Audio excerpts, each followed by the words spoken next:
Hi everyone, welcome to our fifth content lecture in the civil rights movement and our last lecture on African American civil rights. All right, today I'm going to start with a poem or part of a poem from James Baldwin.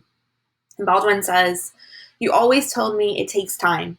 It takes my father's time, my mother's time, my uncle's time, my brother's and my sister's time. How much time do you want for your progress?" And I'm starting with Baldwin because I think Baldwin is always applicable and is always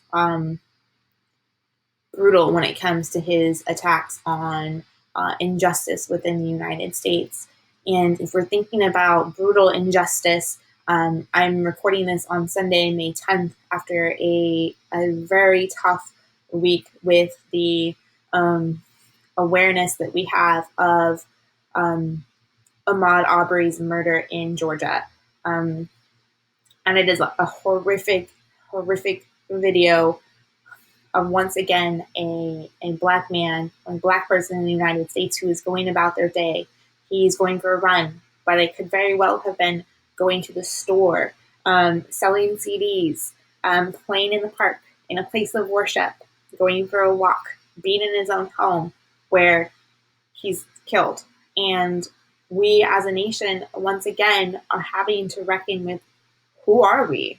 What is it that we allow to happen?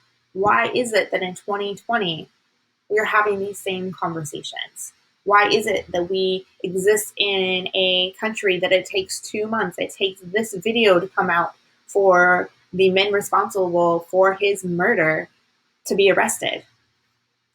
And why does it take a video, a brutal, horrific, traumatizing video for many Americans to say, oh, I guess there's a problem, to recognize somebody else's humanity because they had to watch it in a video, to not believe those who say that there is injustice in this country.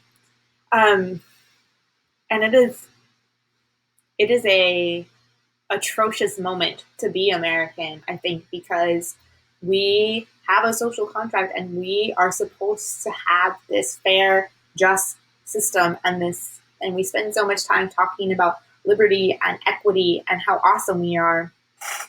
And it's not true. We're not there as a nation, and we have so far to go to honor those and to treat all Americans, particularly African Americans, with dignity and humanity.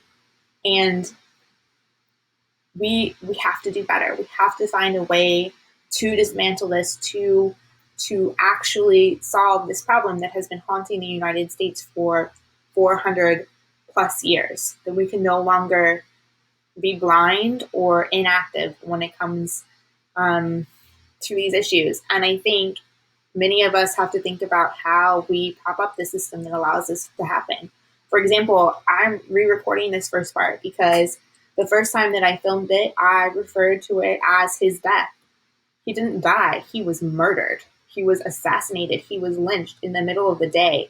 And our words are important and they are powerful, and we need to call things what they are. We can't use a euphemism for what happened. He was murdered, and it happens too often. We, as a nation, have to do better. And I don't know what the answers are.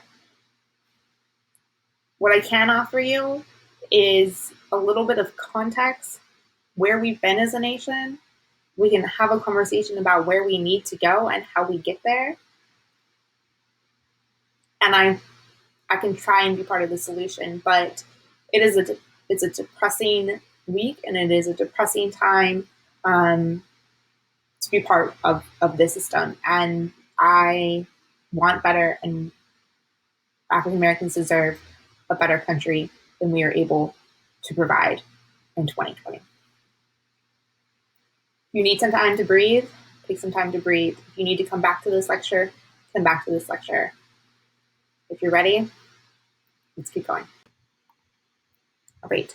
So I want you to take a second to think about, what do you do when you get angry? If you're angry about the death of this man, if you're angry about something else, if you feel that something is unjust or something is going wrong, and you're like, what do? Do you go for a run? Do you eat? Do you scream? Do you talk to a friend? Do you sleep? Do you ever punched a hole in the wall? What is it that you do when something is this much under your skin? Another way we might think about that is what happens to dreams deferred? What happens if your plan or what you thought was going to happen stops? And this poem is from Langston Hughes. And he says, does it dry up like a raisin in the sun or fester like a sore and then run? Does it stink like rotten meat or crust and sugar over like a syrupy sweet?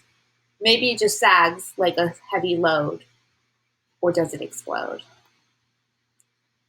And what we see in the United States in the 1960s, particularly between 1964 and 1968, is that the United States explodes. That there is urban unrest in many, many cities across the United States against sort of the capitalism and or the inequality of capitalism and racism that is so prevalent across the nation. So again, over 100 cities will explode. We see sort of the first major event happen in Watts in LA, and that's a month after the Voting Rights Act. And so this is a reminder for us that these urban centers where there are many African Americans, we might talk about that there is du jour or legal change, but de facto, the conditions in reality, their day-to-day experiences are not changing very fast. And so how long do you have patience? How long do you continue to kind of put up with what America has to offer or the lack of what America is offering? Some of the worst instances we see are in Detroit. And this is, I actually mentioned a little bit earlier, but this is the same summer that Aretha Franklin's Respect comes out. And so you can kind of see the city of Detroit or Black Detroit asking for that respect. And when are you going to respect us? You will see also lots of urban unrest after King's assassination. And this is when people start to question, maybe Memphis, which is where King is assassinated, proves that guns are the answer. Maybe nonviolence is not the answer to creating change in the United States. Somebody else says, I don't know a revolution without guns. But I urge you to really think about what it is that is happening when we see this urban unrest. Because you might have heard somebody in your own life say after we've seen some sort of unrest, whether that's in Ferguson or a different city, let's say, well, why do people destroy their own community? That's their own fault. They're just dumb. And I urge you to think a little bit deeper than that. It's often an attack on capitalism or the inequality of capitalism in that community. So if we think about stores that are looted or stores that are destroyed, who owns that store? How do they treat the people, particularly African Americans that are customers there? Do they hire African Americans? Do they watch African Americans as they go through that store? And so there are attacks on the inequality. And so there's thought into what we do or what they do, I should say, not we. And so sometimes even in cities like this, there will be markers on the buildings, like this is Black owned or something like that, to mark that what is considered a store or a business that recognizes the humanity of African Americans versus one who doesn't. So sometimes there's more thought involved. And the other thing, though, I want you to think about is sometimes when you're so enraged with things, you don't think straight. So some of those who were thinking about the question about what you do when you get mad, if you said something like you punched a hole in your own wall, I want you to think about how logical that is, or if you're capable of thinking logically when you are just seeing red and you were that angry. The other thing that we'll see is there's a difference in the communities that explode versus the communities that don't. To just give you an example of that, or I should back up and say, oftentimes what we're seeing is in the cities that explode, there's a disconnect or a poor relationship between law enforcement or police and the community itself. In communities where there's a better relationship, you're less likely to see this urban unrest. And just an example of that is King dies in Memphis, and lots of cities will explode with destruction or violence or unrest after his assassination. But Memphis doesn't, even the city where King himself is assassinated. And that is because there's a different relationship between law enforcement and the community.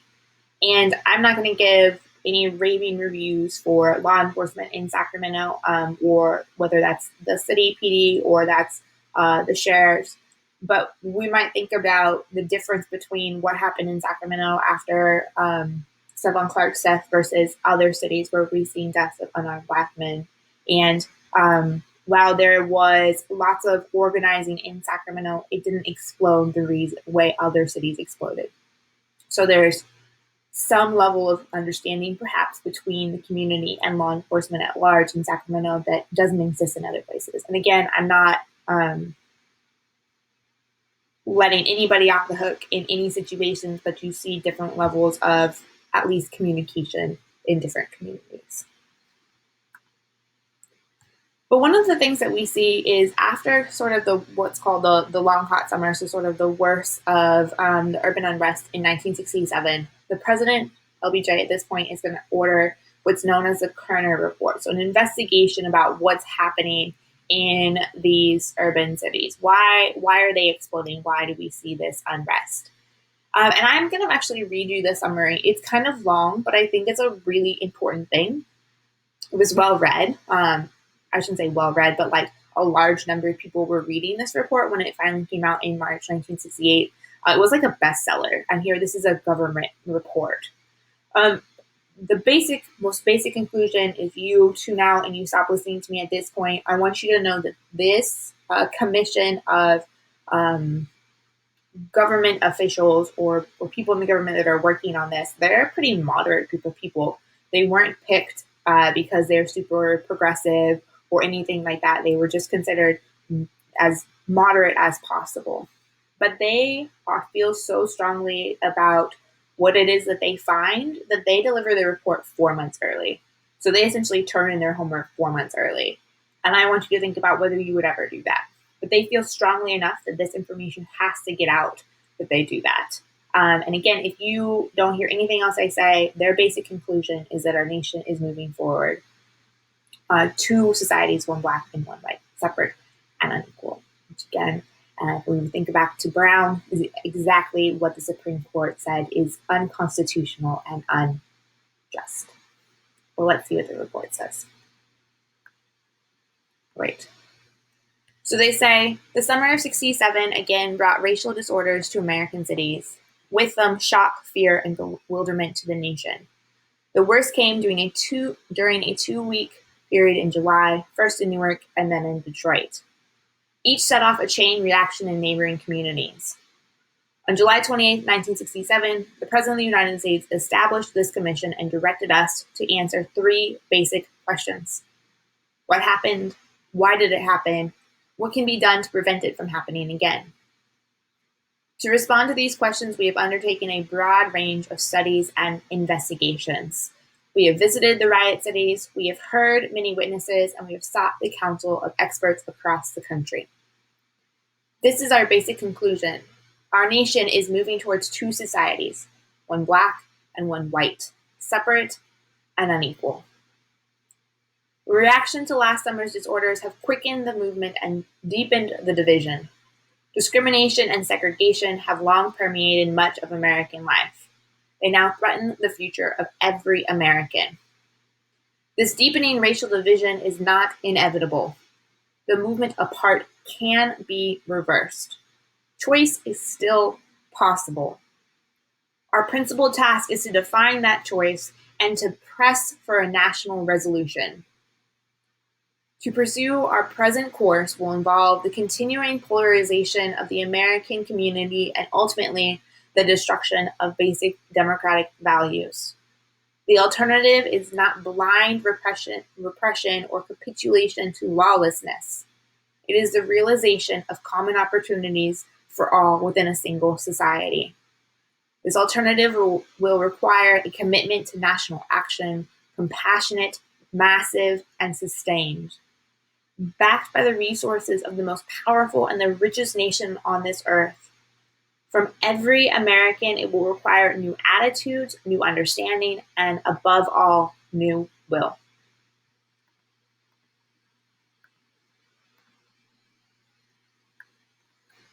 The vital needs of the nation must be met. Hard choices must be made. and if necessary, new taxes enacted. Violence cannot build a better society. Disruption and disorder nourish repression, not justice. They strike at the freedom of violence. They strike at the freedom of every citizen. The community cannot, will not tolerate coercion and mob rule. Violence and destruction must be ended in the streets of the ghetto and in the lives of the people.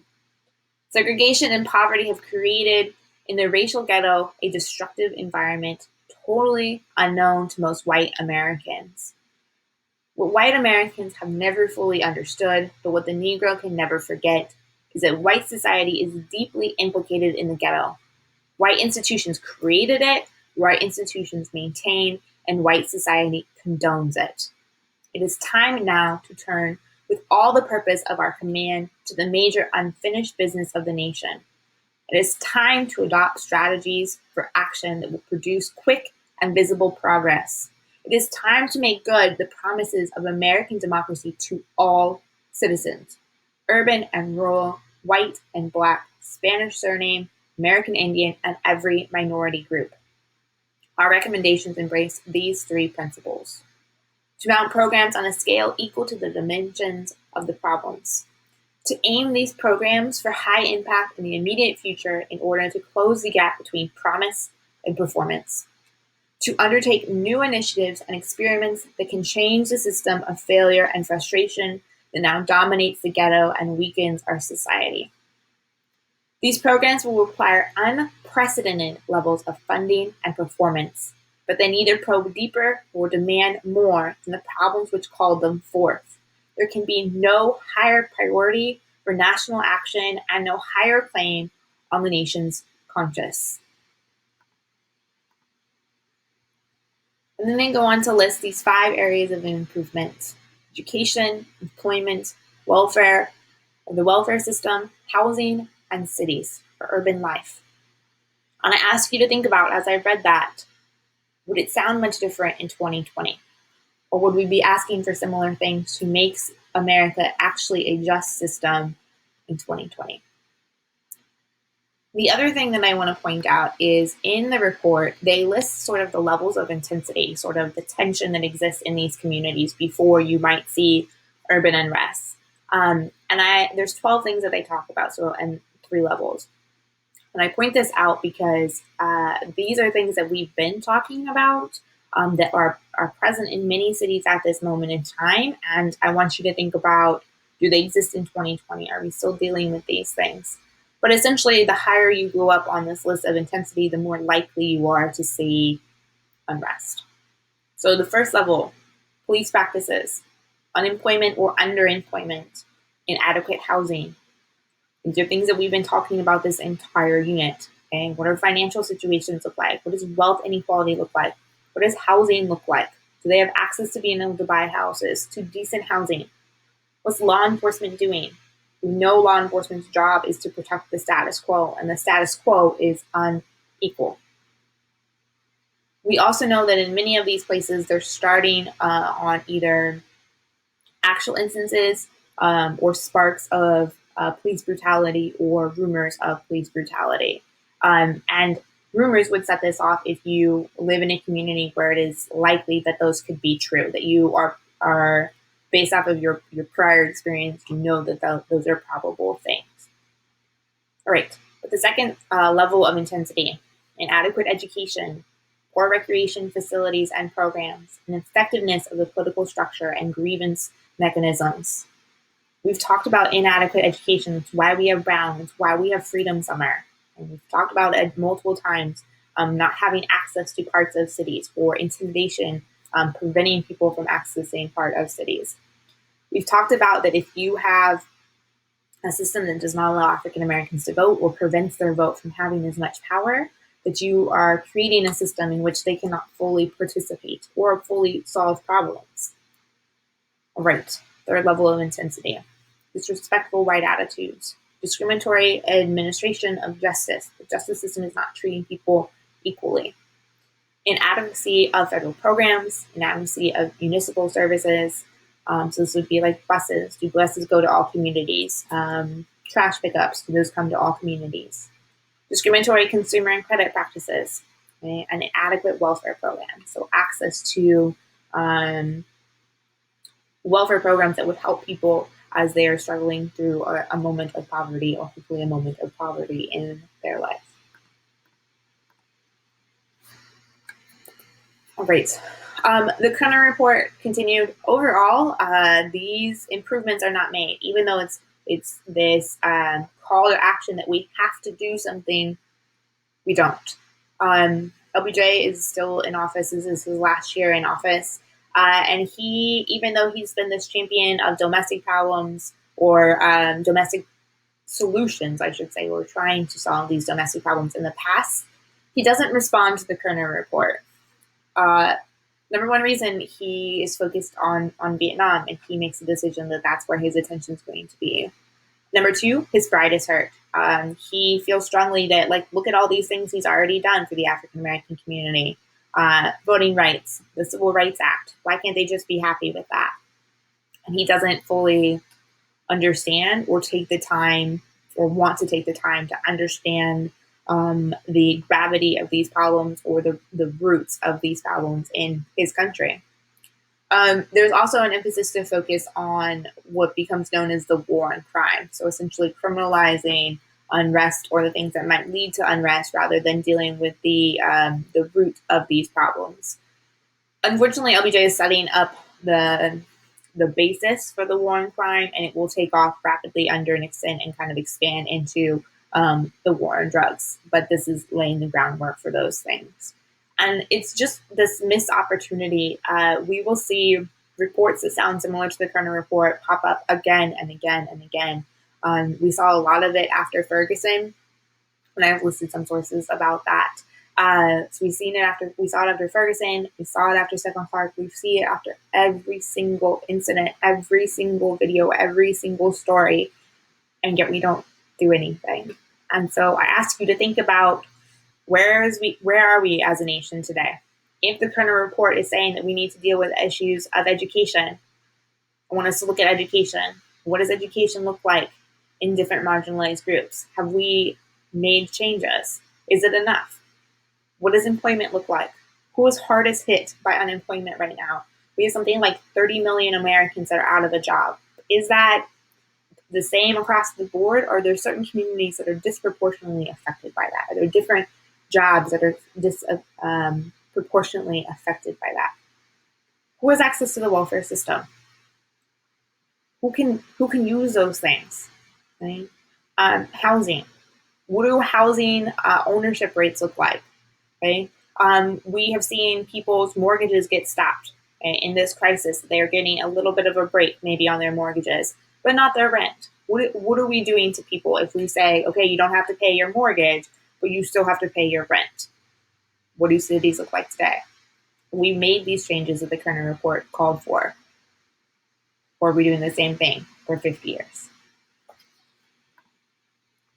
And then 1 month later, MLK is assassinated in Tennessee. And this is also an important moment because he's there and he is striking with the sanitation worker, so garbage men essentially, and he's striking with them to improve their economic situation.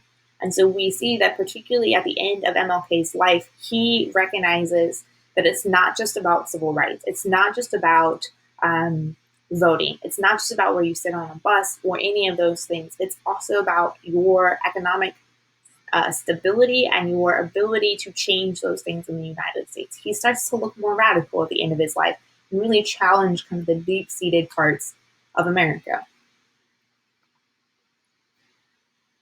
And then this last thing, there's an article that you can read if you want. That's talking about how people co-opt King's legacy after his death for their own benefit. We saw it a lot after Kaepernick started kneeling. King wouldn't kneel. Really? That's like the bare minimum of what King would do as he was protesting. Or we see it used for companies to try and sell products. So they will quote MLK. And so they're using it rather than to truly celebrate or to fully celebrate who King is. They're using it for their own message. You might see a lot of conservatives use it to talk about we shouldn't have any special programs. We shouldn't even think about race. We are race blind. And they will often quote King's "I Have a Dream" speech as if we just pretended race wasn't a thing, everything would be fine. And if we do a little bit more digging and really think about who King is, King would have a lot to say about that. There's a line in the article or in a quote from MLK that essentially says, for hundreds of years, America has done things against Negroes, and so they're obligated to do something for African Americans to make right that injustice. The other thing I want to point out is, while everybody might talk about how well-liked King is or how much we value King in 2020, if we look historically, that's not true. And over time, when he was alive, I should say, he was actually pretty unpopular if we look across the nation. So if we look at in this time, we see totally favorable. 41%, 44%, 45% in the first half of the 1960s. So not even the majority of Americans view him positively or favorably. And actually, in August of 1966, only 33%. So it actually goes down the closer we get, unfortunately, to his assassination. But then, by the time we get to August 2011, 94% at least fill out a survey and say that they view him favorably. So, and even when he was alive and the work that he was doing, he was challenging the status quo enough that people did not like how much he was pushing on the system. All right. Let me give us a little bit of a positive. One of the things that we start to see at the tail end of the 1960s and as we go into the 1970s is the kind of the move to funk music. I mean, you kind of see that, or you see a change in language pretty obviously with James Brown's I'm Black and I'm Proud. And I point this out because it's a fun little break with music, but also because you're seeing this language change from more usage of the word Negro to the usage of the word Black, and you're seeing that kind of shift with this song. Right. In the wake of King's death, or right before he died, he was working on something that's called the Poor People's Campaign. So essentially, he's really recognizing that people's economic situation or their wealth inequality or their lack of economic opportunity is a major, major deal. It's one of the reasons he wasn't successful in Chicago, and that's more of a priority as we get to kind of the end of his life. And he's recognizing that that's not just African Americans that are experiencing those things. And so this is him working with lots of people, that poor people in general are having these issues and that they can work together to solve them. Except without his leadership, this is not as successful. And so we're kind of seeing this as the end maybe of King's way or King's leadership, or the end of those efforts with the Poor People's Campaign in May of 1968. All right. So we should be asking ourselves, why does the African American Civil Rights Movement or the African American Civil Rights Movement end at the 60s? Why is that how we phrase this? And part of that is because that's where a lot of the major wins stop. We get kind of the last wins in 1968 and the death of King. And in 69, we'll see kind of the end of the Black Panther parties, or really what will be the end of the Black Panther Party. And then we just don't see that level of organizing in the 1970s. But one of the reasons that we see that is because the FBI is targeting all of these activist groups, not just the African American Civil Rights Movement, but all of these movements, all of them. We see the FBI, and often they're working with local law enforcement to neutralize. Neutralize means a lot of different things for these activists. Anti-war activists, free speech activists, these different civil rights groups. So African Americans, Native Americans, Latino, women groups, right? Anybody who is challenging or opposing the status quo is going to be the enemy of the FBI. We might also think of this as similar to what the CIA is doing in places like Iran or Guatemala or Chile that these countries were pushing back on America's authority or the power structure in America, and the CIA neutralized them or attempted to neutralize them. And we see the FBI doing similar things. In the 1970s, the Church Committee will look into both what the FBI is doing and what the CIA is doing, and essentially that they are not, the laws and the rules do not apply to these parts of the government, and they are just doing whatever it is that they want. There's no oversight on their actions. But what specifically are they doing? All right. The FBI has what is known as COINTELPRO, which is counterintelligence programs that are targeting all sorts of activists, but by 1967, their essentially number one goal is Black activists. They target SNCC, they target SCLC, the Black Panthers, the Nation of Islam. And their stated goals, and there are declassified FBI files that show from Hoover that this is what they're trying to do. Prevent coalitions. So prevent these groups from working together or with other activists or larger communities. Prevent the rise of the Black Messiah, a single Black leader that can kind of bring all these people together. Prevent violence, which I think is the most ironic one on this list when we think about what the FBI actually does to these groups. Prevent groups from gaining respectability so that larger society doesn't respect them, so that your grandma doesn't respect the Black Panthers, or church groups don't respect the Black Panthers or these other organizations. And then prevent the long-range growth of militant Black organizations. If you look at these FBI documents, they are labeled as that they are part of Black hate extremist groups. So any Black activist falls under the category of a Black hate extremist group, which I think is ridiculous because none of these are hate groups. And the other thing is they're lumping SCLC, so they're lumping MLK's organization in there. SLC is the most non-violent, committed to non-violence and working with people of any of these groups. So their labels mean very little. Essentially, just if you were Black in America and you have a question or you disagree with what the status quo is in the United States, Hoover and the FBI is going to target you. Particularly Black college students. In some small colleges, every single Black student was surveilled. This is a massive, massive attempt to stop any sort of move or challenge to the status quo in the United States. And the ways that the FBI does that is through what is known as psychological warfare, that are taken directly from tactics that we use in a war. False media, so printing false stories, or working with journalists. There's 300 journalists that are working with the FBI, as well as lots of local law enforcement agencies to publish false things or misleading information about these groups.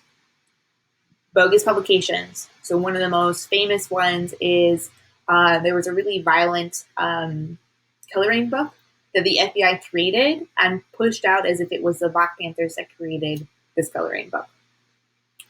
Forged correspondence, which is actually a really successful one. They would write letters as if they were somebody else, usually in like faux Black speech, to try and create tension between the different organizers. This is really effective at kind of destroying the national leadership of the Black Panther Party. The Nation of Islam is very much affected by that, particularly with Malcolm X.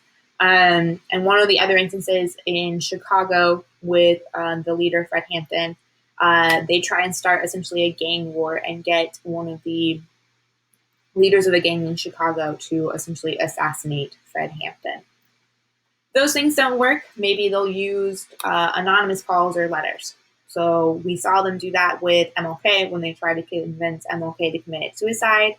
They might call your house and harass your house. They might send you letters, anonymous letters to put pressure on you. They might use economic pressure. So if you don't quit the Black Panthers, you're going to lose your job. If you don't quit the Black Panthers, your mom's going to lose the house that she rents. So putting pressure on you as well as your larger family to try and get you to quit. Tampering with your mail or your phones, listening to conversations, reading your mail, all those things. Spreading disinformation. Okay, they're going to say there's a Black Panther meeting at 3 o'clock at Starbucks when really it's 2 o'clock at Dutch Bros. Obviously, that's a silly example, but by spreading that disinformation, it hurts their ability to organize or to get people to show up. One of the other things that they do that's actually not on this list before I get to the last one is just harass people. So to just arrest or harass members of the Panthers, put them in jail for a couple of days or for a while so that they can't organize. It's also very expensive. If you're always having to come up with bail or you're always having to fight legal battles because they've arrested you for ridiculous things, you can't organize. You can't do the things that your organization is trying to do. You can't get larger. You can't serve the community. You can't decide what to do. You're too busy with those things. And this is pretty effective at hurting their ability to organize and to get things done. But if all of these things don't work, we're going to move on from psychological warfare and go straight to murder. There are some pretty infamous cases of this. There are some questions about some other cases, what role the FBI played. But two really famous ones are Fred Hampton, which I'll talk about more in just a second, and then with the LA Panthers and Geronimo Pratt. Geronimo Pratt is convicted of murder, but he did not do it. And the FBI had evidence, just like they had in Malcolm X, that he did not do it, but they let him rot in prison for decades before his name is clear. And it is another FBI informant who is involved in the murder instead. But ultimately, the FBI is pretty successful at breaking up these groups. Again, not just African American civil rights groups like the Black Panthers, but other organizations as well in other movements. So Fred Hampton is probably the most infamous case of the FBI resorting to murder. It also is the one that I know the most about. It's actually what my research is on right now, sort of what are the consequences of Fred Hampton's assassination. This is actually what I'm working on right now that I have to finish up this week. And I am both horrified by what the FBI does to Fred Hampton and then also just flabbergasted that Fred Hampton and the activists in Chicago were able to get anything done, given how much the law enforcement were trying to take him out and the Black Panthers out in Chicago. So Fred Hampton is a really big deal because he is forming coalitions and respectability in Chicago. He's actually from the suburbs of Chicago, and he worked with the NAACP in a youth leadership role prior to that. So in the suburbs of Chicago, he's working with more moderate civil rights groups. He's working with white and Black members of suburbia, and then he'll be the chairman of the Panthers in Chicago. And he is building respectability politics. It's not just sort of these radical people that he's forming relationships with, and it's not just Black people he's forming relationships with. It's a wide range of people in Chicago. His coalition is known as the Rainbow Coalition, and it's he and the Black Panthers in Chicago are forming this with other groups within Chicago, including the Young Lords, which are Puerto Rican activists, including sort of a leftist group, gang leaders in Chicago who are more concerned about taking out the mayor, not like murdering the mayor, but removing him from political power, as well as a group called the Young Patriots, which are Southern transplants that found their way in Chicago, whose original logo was the Confederate flag. And the Panthers convinced them that that's not a good logo to have. But together, all these groups are really working to challenge the status quo in Chicago, to take out the political structure in Chicago that is making it one of the most segregated cities in the nation. But because Hampton's leadership is challenging the status quo in Chicago and the United States, he becomes essentially target number one for both the Chicago Police Department and mayor, as well as the FBI and J. Edgar Hoover. And so they work together to assassinate him. Essentially, the FBI has an informant, and that informant is going to provide them with keys to Hampton's apartment, the layout of Hampton's apartment, including where his bed is, where he sleeps. And most likely that informant is going to drug Hampton so that Hampton will not wake up when Chicago PD shows up, and 14 plainclothes officers at 4:30 at night or in the early morning show up and shoot into the apartment. Over 100 shots are fired into the apartment, and there's only a single shot that is fired out. And that single shot comes from essentially the guy that was on guard duty, Mark Clark, that night. And that's because one of the police officer's shots hits him in the heart, and as he falls, his gun goes off. So this is not a raid. This is not a shootout. This is murder. This is a pre-planned attempt to assassinate these people under the guise that they are serving a warrant. I ask you why you need to serve a warrant at 4:30 in the morning, why you don't use tear gas, why you don't give people an opportunity to leave or to make other choices. There's something else going on. When they remove Fred Hampton's body from the apartment, the police officers are on camera smiling. The other thing about this, a couple things, is somebody else who's also from Chicago is Emmett Till. And so Emmett Till was actually Fred Hampton's neighbor. And both of these young men are assassinated by white supremacy in the United States, whether that's in Georgia or whether that is in Chicago. And the apartment where Fred Hampton is assassinated, the Chicago PD do not lock the doors. They leave the scene open, essentially. So the Black Panthers in the following days lead people on tours of the apartment so that America can see what has happened to their leader, but also what happens to Black men or Black people in the United States. And being able to see with their own eyes convinces people who maybe had not been supportive of sort of the rhetoric of the Panthers that what law enforcement did to the Panthers is unacceptable, that we won't put up with this anymore. One of the women who sees the apartment, who walks through the apartment, and these are pictures from the apartment, a postcard of it, and then the actual door where you can see the bullet holes, refers to this as nothing but a northern lynching. We think about the history of the South, we think about the violence in the South, and this is it in a different form. I have been playing that line over in my head all week, or in this quote in my head all week, because I keep thinking about the events of the last week. I keep thinking about Ahmaud Arbery, and I keep thinking about that is a modern lynching. And what does that say about us as a nation if what we're talking about in the 1960s is applicable to where we are in 2020?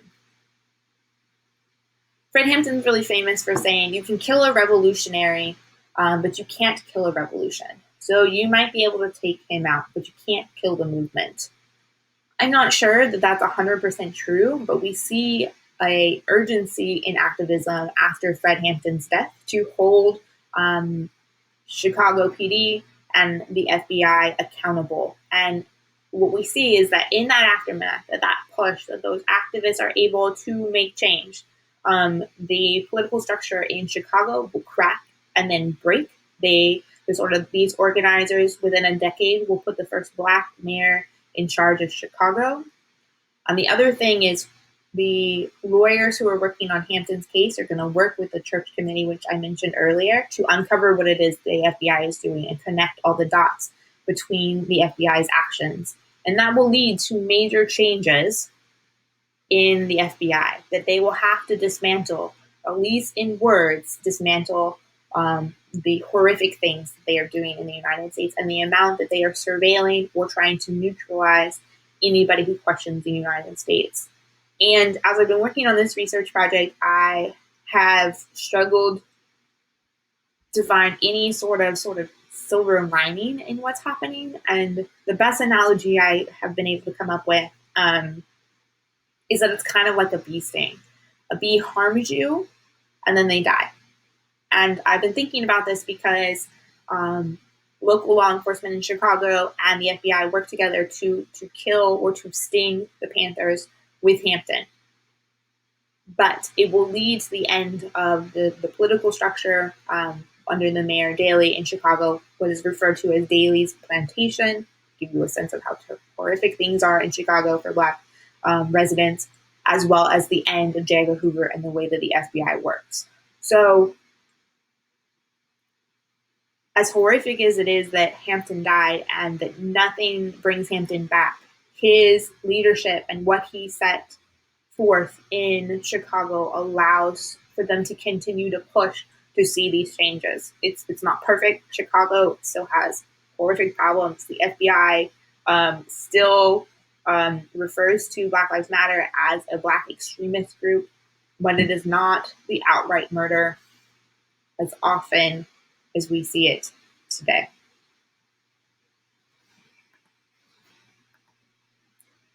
All right, so we might take a second and ask ourselves, was self-defense successful? Was the way that the Panthers fought for it the right way to do it? Or Black Power the right way to do it? Or maybe I shouldn't even say the right way, but a successful way to do it, or an effective way to do it. And what was actually possible? How do you fight back against a better equipped government or institution or system? How do you force the nation to change? Did this work? And I don't think that any movement is going to be complete, that they pushed on the nation in a way that nobody else was. They imagined something different, and they used their rhetoric to make people to think about it, to make people uncomfortable, and to imagine something different. But there were lots of efforts against them, and I don't think that even as tough as the Panthers' rhetoric was, or even as much as these activists were aware that the government was actively working against them, that they could have possibly understood the full weight of what the FBI or law enforcement was throwing at these activists, as they have historically, whether we're talking about the 1960s or the entire life of the United States, worked to prevent change and particularly prevent coalitions of marginalized groups from working together. I'm just going to list a history of those things that we see. And so there are some successes, and we should make sure that we are aware of those and be critical about how do you continue to see those move forward. Do you need a movement like Kings? Do you need a movement like the Black Panthers? Do you need something brand new? Is there another way to do it? I don't know the answers to that, but I know that there are people that want to challenge the system and should challenge the system, and we collectively need to challenge the system. And how do we do that? How do we make a dent in where we are as a nation? All right. Some of the last victories that we might talk about with the civil rights movement include the Civil Rights Act of 1968, what is known as the Fair Housing Act. And that is it ends sort of any sort of discrimination in housing that we kind of started this unit talking about. So it gets rid of things like redlining, gets rid of discrimination in housing markets, rental things, etc. But ask yourself to think that that's de jure change. De facto, is that always true? Or are there still ways to prevent sort of equal housing? Forced busing, which we'll kind of get to in the next unit, essentially it's attempts to integrate schools. It's actually very successful, but politically unpopular, particularly with more conservative communities that don't want to see their kids bused or claim that they don't want their kids on long bus rides to integrate schools. Affirmative action, which is giving preferences or taking race or gender into account in hiring practices to try and make up for past discrimination. Essentially, there have been so many wrongs in the past that if we don't do anything, it will continue to snowball, kind of like we talked about with housing. So it's necessary to take those things into consideration to get rid of those inequities. But this is something that we'll talk about more in the next unit because it's more, at least we see that conversation more in the 1970s. There's not a great way to put a pretty bow on African American civil rights. We see some important changes, some recognition of humanity or dignity, but then we see a pretty hard backlash in the 1970s, something that is known as the Southern Strategy that will purposely target segregationists in the South and their political power.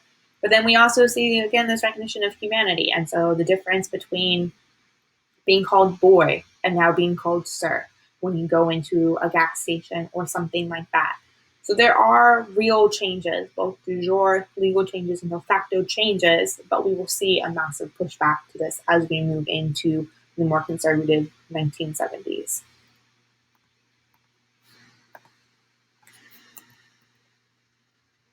One of the last victories that we see, or an important victory to take note of, is the election of the first Black woman to Congress, in Shirley Chisholm. And she serves from 69 until 83. And this is a picture of her right now. She actually runs for president of the United States, so the first Black woman to run for president of the United States as well. She is in this new series of her. She's played by this actress right here in this new series called Mrs. America. And I challenge you to go watch it. It's really, really good. It's on Hulu or FX if you have access to those. And also, if we're just talking about costume magic, you can see how close they were able to pair their outfits or get the actress to look just like her, which is pretty incredible. And she's just an amazing character, and she is brilliant in the show as she was in real life. If you're interested in her run for presidency, this is a podcast. She's the second story on this podcast about women who ran for the president of the United States. All right, and then we have this case in Joan Little. So when we talked about the bus boycotts, I mentioned that a lot of it has to do with how do you protect Black women, that Black women experience lots of harassment and assault, and it's hard to find justice for them. Joan Little is going to bring that to the open. Joan Little was in jail for a petty crime, essentially. There's a prison guard who is trying to solicit her, essentially get her to perform on him, and she does not want to, and he definitely has the upper hand. She's in prison at this moment, and he keeps threatening her with an ice pick.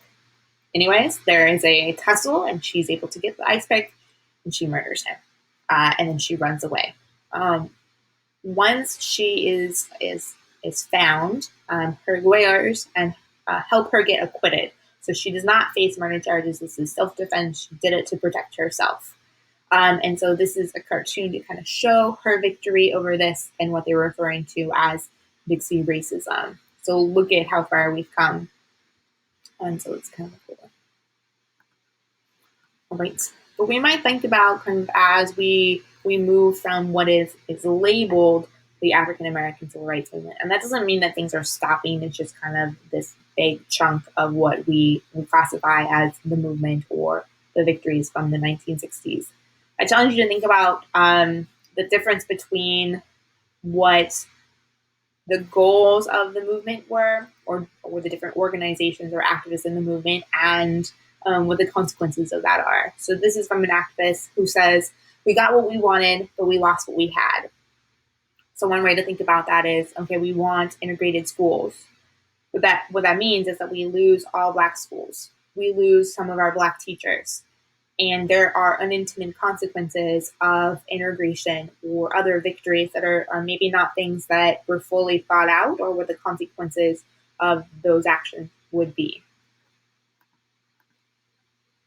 All right, and another way to think about that, or not another way to think about that, but another consequence of the end of the civil rights movement and all of the terrible things that happened to the civil rights activists. I mean, if you think about Russ King and the Panthers and Malcolm X and just so many of them that did not make it to the end of the decade, who were taken out or neutralized, whether it's because they were murdered, whether it's because they were in prison, whether it is because they had to go on the run. All these different things. And I'm not going to read everything on here. I'll just kind of summarize it. It's based on a documentary called Crips in the Blood, which you can find, I think, on Netflix. But essentially that as we get to the end of the civil rights movement and you've taken out all of these community leaders, all of these particularly nonviolent activists, who is it that serves as those leaders and those community people that keep a community together? That hits at the same time that the economy crashes in the 1970s and a lot of good paying blue collar jobs disappear. And so in big urban centers, you see a rise in gangs because you're seeing all these societal changes and these long-term problems. And this is coupled with what the government will refer to as the war on drugs. And it just is this like double whammy of all of these things that are happening in the country that has long-term consequences for the nation. But where are we now? Where are we? These obviously are a couple years old, but we are in 2020. We've had our first African American president, and these are their portraits, their official portraits of Obama or Barack Obama and Michelle Obama. And these are amazing. These are great. They're fun. They are not the stuffy portraits that we're used to seeing of leaders, and they're both done by Black artists. And it's an important moment to think about that we've had our first Black president. When you talk about how long it took, and that's a victory. It's an important victory to talk about, but it doesn't mean that we've solved all of our problems. It means that we've made progress and that we need to keep working.